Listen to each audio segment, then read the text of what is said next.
Mineiro realizado é aquela categoria acima de mineiro, aquele mineiro que já mora pertinho da praia, porque o sonho de todo mineiro é sair lá de Minas e vir morar aqui pertinho da praia. Então eu já sou uma categoria acima de mineiro, sou mineiro realizado há 20 anos, eu vim para cá em 10 de janeiro de 95, então esse ano eu completei 20 anos aqui no estado do Espírito Santo. Conheço 78 municípios, por causa dessa trajetória na consultoria, trabalhando com consórcios e depois com a Associação dos Municípios, então o ofício me deu esse privilégio de conhecer os 78 municípios desse belo estado. O tema da palestra, a última, a mais difícil, conquistar a atenção de vocês aqui, depois de todo um dia de trabalho e depois também do nosso governador ter palestrado pela manhã, muito complicado. Mas eu pretendo ser bastante prático com relação a essa situação, que é uma situação pontual. A realidade nos municípios. A primeira reflexão que nós temos que fazer é com relação a qual conceito que eu tenho de município. Prefeito Abel, eu tenho certeza que um dos motivos que trouxe o governador aqui, além do prestígio do deputado Rodrigo, do prestígio da prefeita, é o fato dele ter nascido nesse município. Quando o professor Jorge coloca aqui a questão da dignidade da pessoa humana, nós temos que pensar na dignidade do cidadão. O cidadão precisa amar o município no qual ele mora. Ele precisa ser apaixonado pelo município no qual ele mora. E ele precisa cuidar do município no qual ele mora. Porque se ele não fizer assim, se ele não agir assim, se ele não pensar assim, o preço, o custo é muito alto para a administração pública. É um preço muito alto para a associação. Para a associação não, para o município. Vejam que esse é uma tarefa, uma responsabilidade do gestor público. Não há como falar de receita e oferta de serviços se nós não falarmos primeiro de paixão. De você se orgulhar do seu município, de você se orgulhar de onde você mora, do seu bairro, da sua rua, de você em conjunto com os seus vizinhos, lutarem para que a sua rua fique mais limpa, para que o mato não cresça na sua calçada, para que o lixo não seja colocado fora da hora que o caminhão passa, para que você não acumule lixo no quintal, prejudicando aí a saúde, permitindo a expansão da dengue e tantas outras doenças.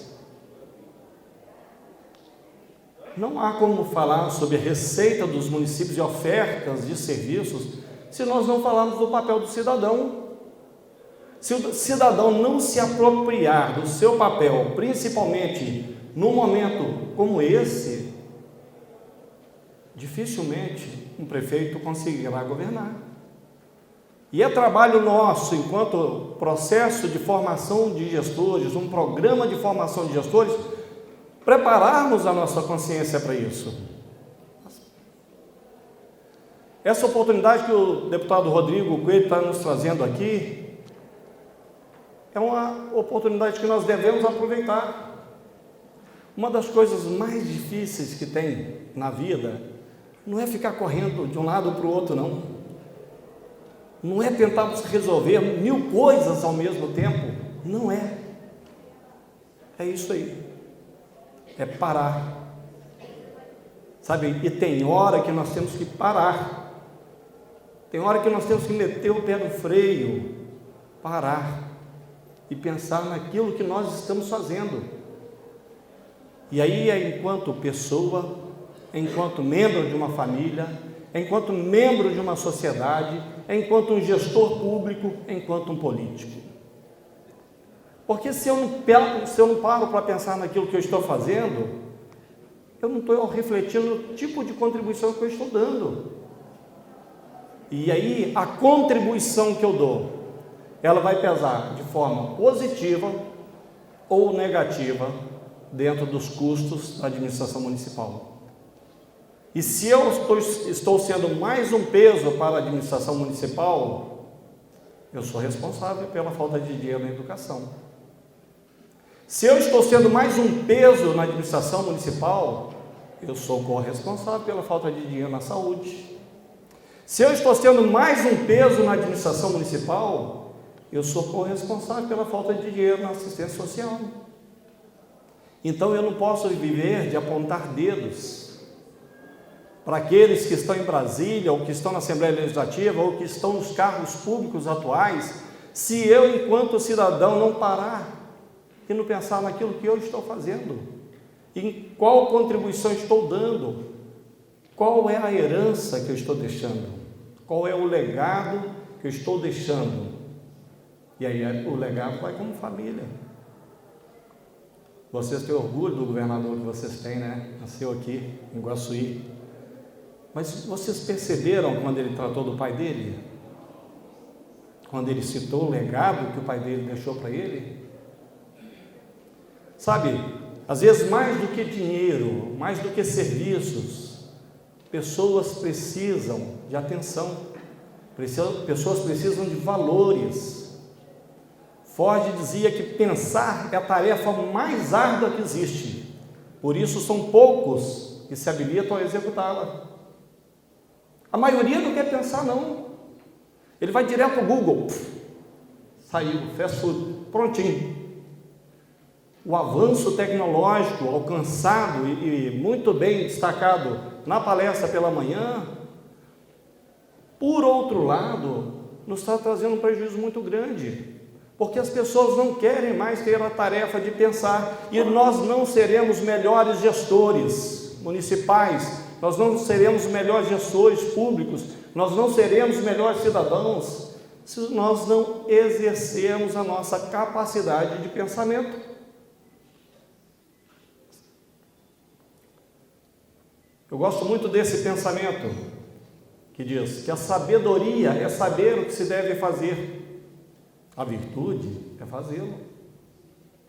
Então preciso parar, eu preciso pensar, eu preciso refletir sobre aquilo que eu posso e que está ao meu alcance fazer, mas depois eu tenho que fazer, porque a mera reflexão também não traz mudança, ela não traz reação, ela não traz uma alteração do status quo existente. Então, se eu quero que o meu município melhore, tem que acontecer algo como foi relatado aqui hoje, essa experiência de Iguaçuí, né? Denominada geração. As pessoas têm que se unir, as pessoas têm que se movimentar, e a virtude não é somente saber. A sabedoria em si, ela não vai trazer muita coisa, mas nós precisamos fazer aquilo que se deve fazer. Eu pergunto para os senhores, aonde estão as ruas, as estradas, né, que precisam de manutenção e de limpeza? Estão no município, no estado ou na União? Estão no município. E a população cobra, ela quer rua calçada, quer rua asfaltada, quer tratamento de esgoto, quer limpeza pública, não é isso? Aonde estão as demandas de saúde, né? Onde que é que o cidadão bate a porta? Na União? No estado ou no município? É no município. Aonde é que o seu filho vai para estudar? A primeira etapa da vida dele, a mais importante, porque diz que a formação de uma pessoa está na janela 414, é ali que você forma esse cidadão, é no município. Então nós precisamos de lastro financeiro, nós precisamos de dinheiro para bancar tudo isso. E aí eu pergunto para os senhores, o cidadão, ele é municipal, ele é estadual ou ele é federal? Cidadão, ele é brasileiro. Cidadão, ele é brasileiro. E ele tem que se orgulhar disso. Mas as nossas leis precisam reconhecer isso quando tratarem dos municípios. Porque o Congresso Nacional, quando discute as leis referentes à União, a primeira pergunta que se faz: qual o lastro financeiro para a aprovação dessa lei? De onde sai o dinheiro para custear? E aí, se não tem lastro financeiro, aquela lei provavelmente será vetada ou sequer será aprovada. se vai trazer encargos e responsabilidades para os estados, da mesma forma que aquela lei vai passar sobre a reflexão do lastro financeiro. Mas desde a Constituição de 88, nós não temos visto isso com relação às responsabilidades que estão sendo trazidas para o colo dos prefeitos. Está havendo uma descentralização das responsabilidades de maneira que, de forma completamente, inversamente proporcional, a receita dos municípios, que é cada vez menor, e as responsabilidades que ele tem atribuídas por lei, são cada vez maiores. Basta nós pegarmos um dado comparativo do número de servidores públicos federais e o número de servidores públicos estaduais, e nós vamos ver que nos últimos 25 anos o número é decrescente. E o município hoje é o maior empregador que tem entre os 3 entes da federação, e só aumentou o número de servidores municipais desde a Constituição de 88. Mas não se mudaram as leis. As leis continuam dentro do Pacto Federativo no que toca à distribuição dos recursos arrecadados pelos tributos, continuam os mesmos. Então eu trago para vocês alguns cenários, e a intenção aqui não é assustar ninguém, nem é mesmo fazer apologia ao caos, mas é trazer a realidade dos municípios. No ano de 2013, os municípios capixabas enfrentaram a perda de recursos decorrentes, da legislação que mudou a cobrança de impostos do incentivo denominado Fundap. Então, nós caímos de 12% para 4%, tanto perderam no ano de 2013 628 milhões de reais. Isso é realidade. Faça, por favor. Os municípios do Espírito Santo foram os que mais perderam receita em todo o estado brasileiro, em toda a federação. Nós chegamos a uma perda de menos 4%. Nós tivemos municípios de alguns estados que conseguiram ter uma elevação da receita, até em razão de decisões judiciais, mas o estado do Espírito Santo, em razão dessa mudança na política, nós perdemos menos 4% de receita. Isso é um empobrecimento dos municípios capixabas. Isso vai exigir muito mais do gestor público, porque ele terá que ser muito criativo, para poder fazer muito mais com muito menos. Vai exigir muito mais do gestor público, porque ele vai ter que ter a sensibilidade de saber qual política executar e qual política não executar, porque o dinheiro não será suficiente para todas as políticas. No ano de 2014, não houve recuperação, conforme foi colocado pelo governador pela manhã. Essa crise começou lá em 2011, mas se agravou mais com a questão da guerra fiscal, e teve essa redução para tentar equalizar, com os demais estados. Mas nós tivemos um agravamento. Por quê? Porque por mais que o prefeito quisesse segurar a folha de pagamento, ela não é assim. Ela cresce vegetativamente.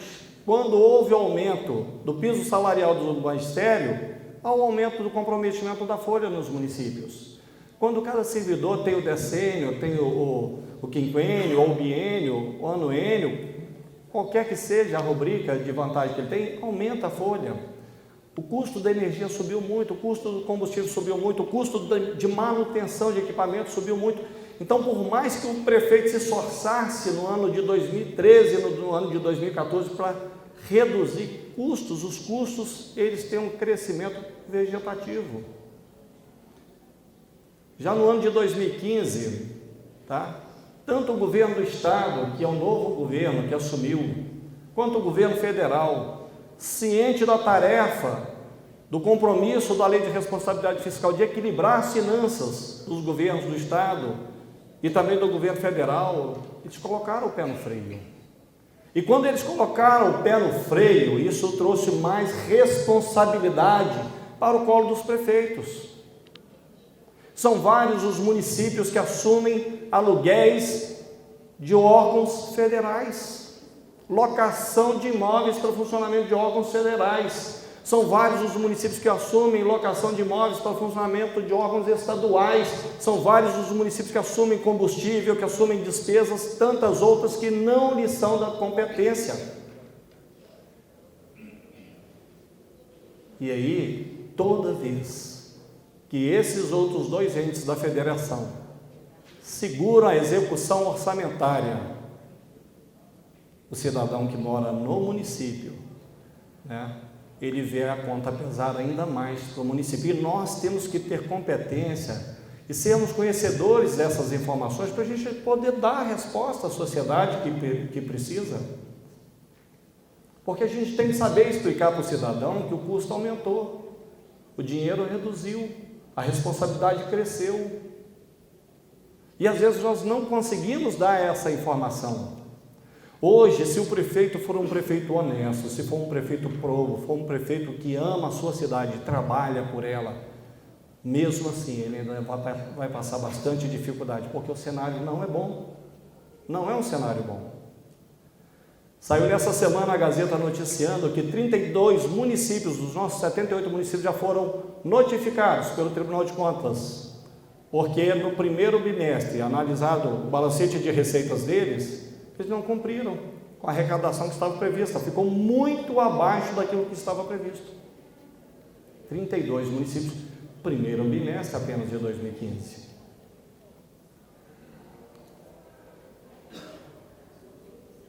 Os municípios são os que menos arrecadam tributos. A Constituição Federal, quando trouxe, né, a questão da competência tributária, deixou para os municípios, né, o ISS, que é o principal tributo que o município arrecada. O município tem também o IPTU, municípios do interior, isso tem um impacto muito pequeno na receita. O município tem o ITBI também, que é o Imposto de Transmissão de Bens Imóveis. O município tem aquele outro imposto, né, que é quando você faz uma doação ou transfere o imóvel ainda em vida, que também é muito pouco, quase não representa, né, no interior. E ele tem 50% do IPVA, ou seja, o imposto que vem sobre os veículos. Ele é o que menos arrecada dentre os entes da federação. E não é porque ele é o que menos arrecada, porque ele é ruim de arrecadação, não. É porque os impostos que ficaram, né, como competência do município não são impostos significativos, salvo algumas exceções. Porque municípios como Vila Velha está hoje entre os 100 municípios do país com maior arrecadação de IPTU. Né? Então nós temos exceções, mas nós precisamos estar atentos que nós vivemos sob uma dependência muito grande. Nós vivemos sob uma dependência muito grande da transferência de recursos. E aí isso traz uma exigência muito grande para nós como gestores. Se nós queremos ser gestores melhores, nós precisamos ter esse olhar de que as coisas não estão bem do ponto de vista da arrecadação, das receitas. E nós precisamos trazer essa reflexão exatamente para a população. Como eu disse, desde 88, né? A legislação federal, as leis que são aprovadas no Congresso Nacional, elas vêm trazendo para o colo dos municípios, né, diversas políticas, a execução de diversas políticas, as quais não têm laço financeiro. Não estou falando de governos, né? Vou citar um exemplo aqui, a Estratégia de Saúde da Família, quando foi criado e constituído esse programa lá atrás, era o cofinanciamento tripartite. Hoje, o que a União repassa não representa 20%. O Estado, por um longo período, deixou de repassar a parte dele e o município assumiu toda a política. E eu pergunto aos senhores, para quem essa política traz economia? Pegaram o modelo canadense de saúde, trouxeram e começaram a trabalhar esse modelo aqui, porque descobriram que os crônicos, os cardiopatas, né, os hipertensos, os diabéticos, representam um valor altíssimo no custo da saúde de média e alta complexidade. Então, se o município der uma atenção maior a esse cidadão, né, controlando ali a hipertensão, controlando a diabetes, controlando ali aquele que já tem um problema cardíaco, para que ele possa manter dentro dos níveis, né, que a saúde permite, ele não vai ter uma internação de alto risco. Se ele for para a UTI, é uma fortuna que se gasta por dia na UTI. Se ele tiver que ser submetido a qualquer procedimento cirúrgico, internação, tudo isso é muito caro. Então, na verdade, quando essa política ela é bem executada, a economia vai para o Estado e vai para a União. Só que a Organização Mundial de Saúde diz que para cada consulta realizada gera em média 3,5 exames. Então, o município, além de mais consultas, tem que ofertar mais exames, tem que ofertar mais medicamentos, e aí ele tem que cuidar melhor, e no final a economia fica com os poderes que jamais arrecadam. O próprio governador disse aqui que a parcela que cabe, que compete aos municípios, é uma parcela muito pequena. Enquanto nós íamos num momento fora da crise, e aí o dinheiro sempre vai ser o momento da reflexão e o momento de discutir, porque enquanto não está faltando dinheiro, a gente não para conversar em casa se vai comer carne todo dia. Enquanto não falta dinheiro, a gente não para a gente conversar em casa, se vai cortar Sky, se vai cortar TV a cabo, se vai cortar a internet, se vai cancelar viagens. É no momento que falta o dinheiro mesmo, e esse momento é o momento da crise, e a crise só está começando. Não é palavra minha, não. Isso daqui foi dito pelos conselheiros do Tribunal de Contas quando nós reunimos a diretoria da associação com eles. Nós vivemos uma república federativa, na qual cada dia que passa o dinheiro público está cada vez mais distante da pessoa que dele necessita. Essa concentração do dinheiro está na União. Não foi o PT que fez isso. Isso já vem da Constituição dentro do Pacto Federativo. Precisa ser mudado? Precisa. Pode passar.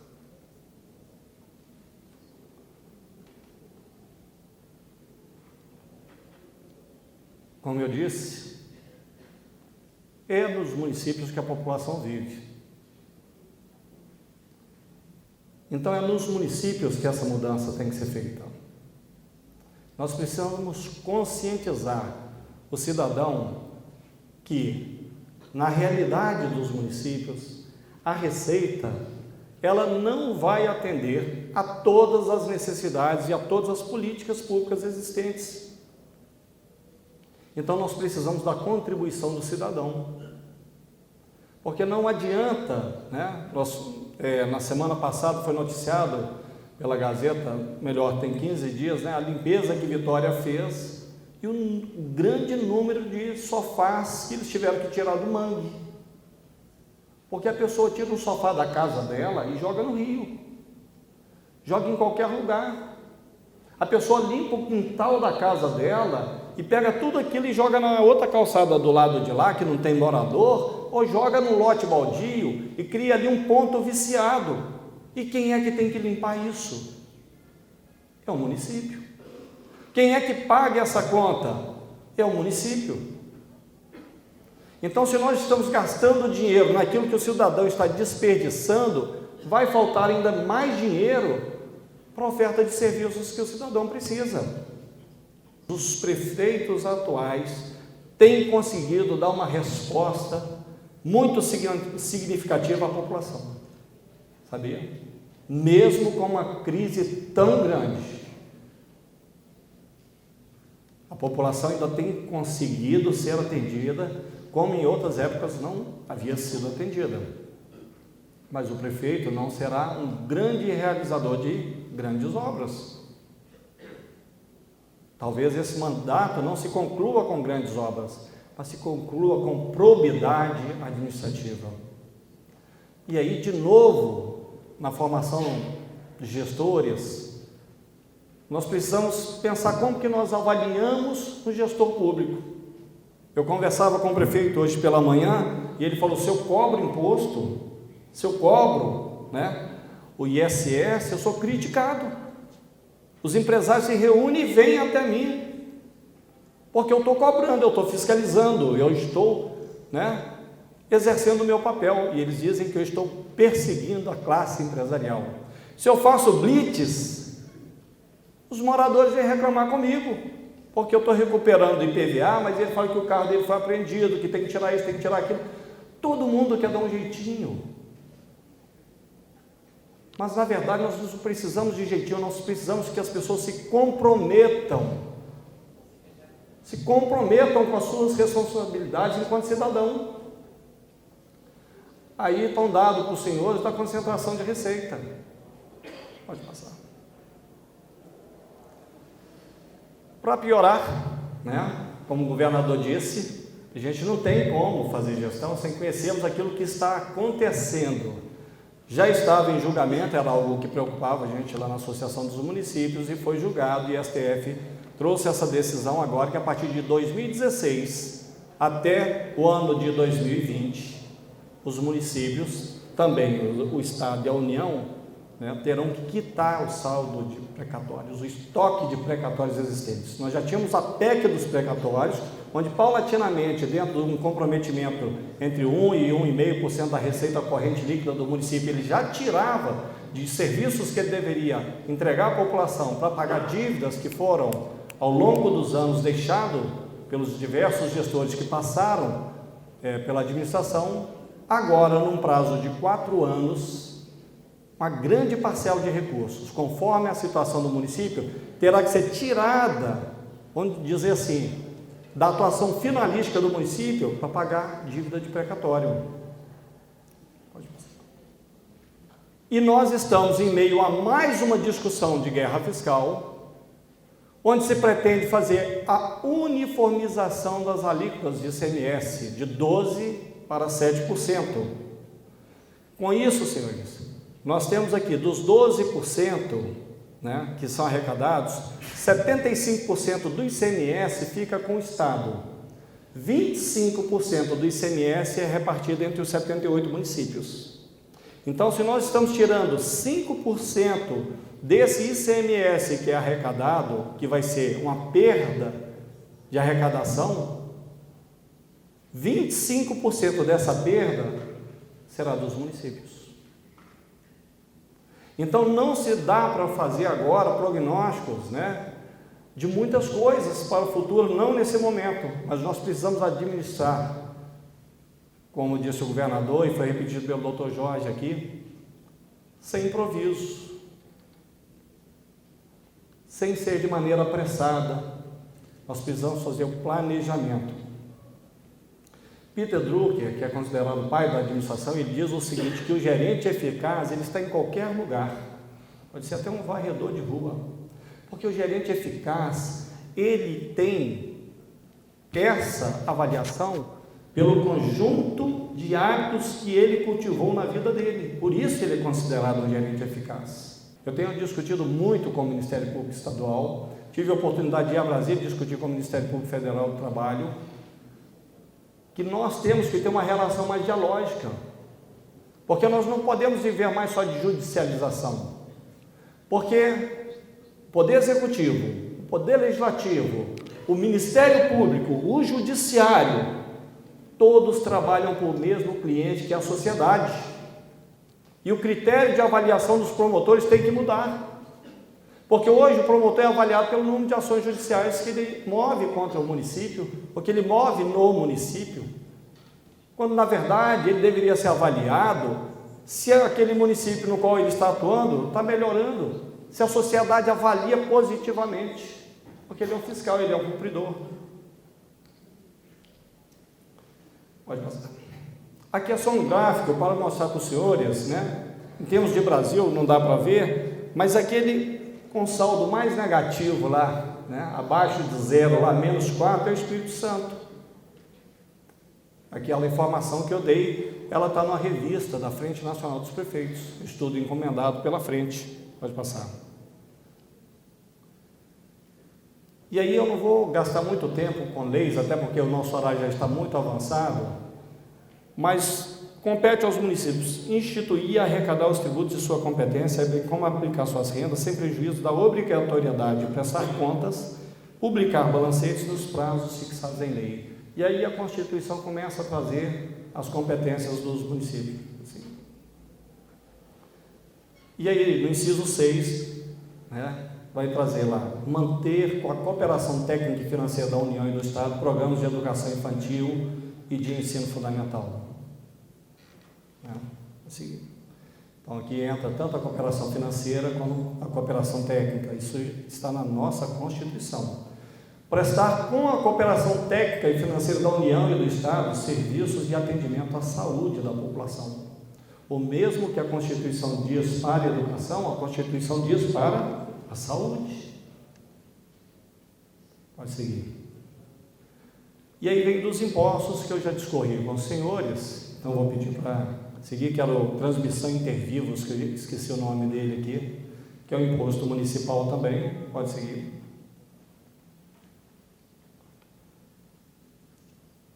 A grande realidade é que nós só teremos como ampliar ofertas de serviços, e aí eu não quero trazer uma solução, né, pronta, mas uma reflexão, se nós conseguirmos fazer com que o nosso munícipe se apaixone pela sua rua, se apaixone pelo seu bairro, se apaixone pela sua cidade e dê a sua contribuição enquanto cidadão.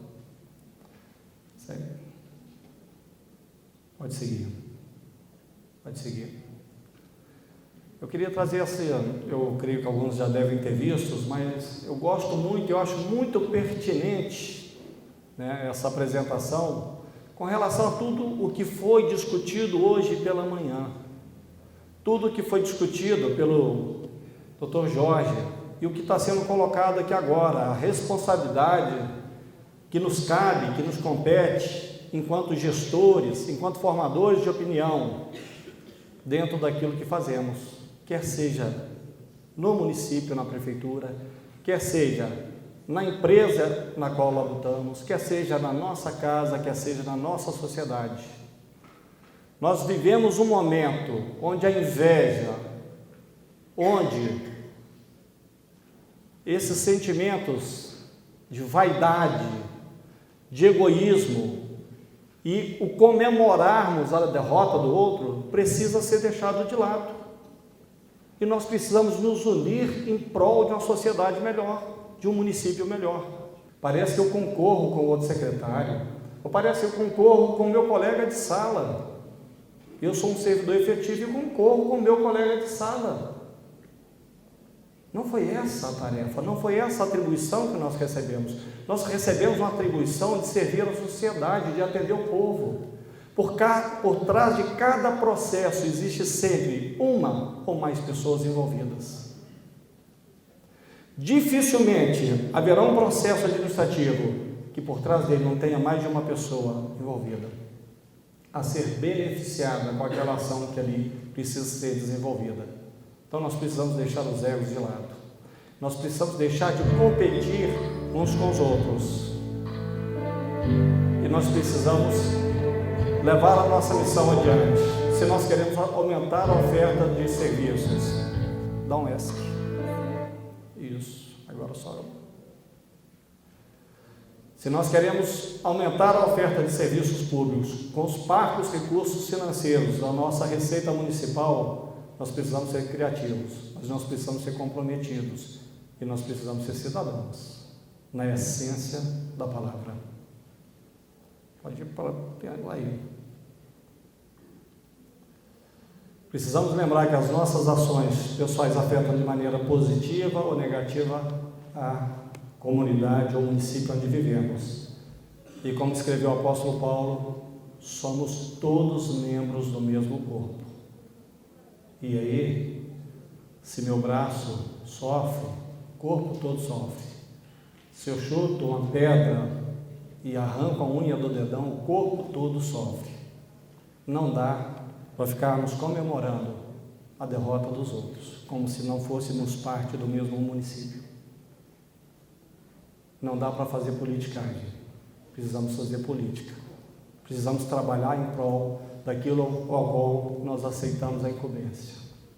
E aí eu agradeço a oportunidade do deputado Rodrigo, prefeita Vera, meu caro colega doutor Jorge, que me antecedeu aqui nas suas salas, e agradeço aos senhores vitoriosos que ficaram aqui e me suportaram até o final da minha palestra. Muito obrigado.